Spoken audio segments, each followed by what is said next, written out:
with longer vacations making more of an impact than short ones. So I guess they're saying, take a nice long vacation.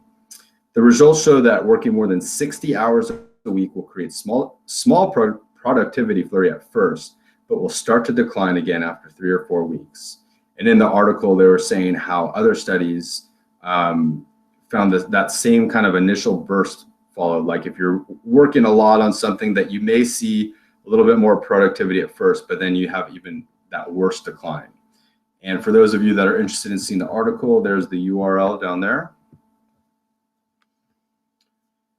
And this was another thing that I found was really interesting. This was an article by Inc. magazine about how, they were talking again, why it's so negative overall to work your staff, just marathon hours is what they call it. But, the irony is when people are working their staff so much, they're thinking it's because they're going to be more productive and, better. And all these statistics are showing that it's actually worse. And so it's, first, and of course we know this one, it's hazardous to your health. So 60% increased risk of developing heart disease for workers putting in 11 hours a day versus 8 hours a day. So now they're also saying increased likelihood of alcohol abuse, 3 times more likely for those that work over 50 hours a week. Killing productivity. So again, they're saying that when you are stressed out, when you're working, more than us human beings should be working, then you're going to be less productive overall. And I thought this was interesting as well. They said losing sleep is equal to small intakes of alcohol. 20 hours without sleep is equal to a 0.1 blood alcohol level. So that's not 0.01, that's 0.1. So that's equivalent to 5 or 6 drinks for people 160 to 180 pounds. And that's pretty intense. And also just thinking of, in America, how many people are overworked and, sleep deprived, and just the amount of car accidents we have. So go figure. All right, well, here is a better story, something that, could show a little bit of hope here. So a Utah-based HR software company, they're called Bamboo HR.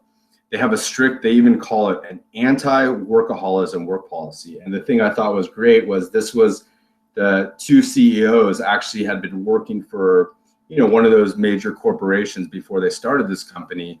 And they were working 60, 70, 80 hours a week. And they just realized, like, this has got to stop. We don't see our families, this is unhealthy. So they quit that job together and started this company. And so they were very, they're very adamant about their anti-workaholism policy. As a matter of fact, one of the stories in the article was, they were saying someone, in the admin department was working close to 70 hours a week for a month or two. And they actually called her into the office and basically told her, if she couldn't find a way to get her work done in 40 hours, that they were going to have to let her go. So they really do take it seriously. And I think one of the best parts is, they're practicing what they're preaching. They do not work over 40 hours a week themselves.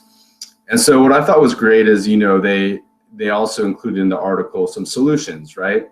So how do they get the most out of their employees for 40 hours a week? So they say how they teach their employees like some time management tricks, like limiting their meetings and email interruptions. And for myself included, I've been really utilizing that autoresponder on my Gmail. And it helps a lot. And there was one week in particular where I just made a decision not to check one of my email accounts. And I kid you not, I was so much more productive. It was actually scary how much more clearly I could think, because I wasn't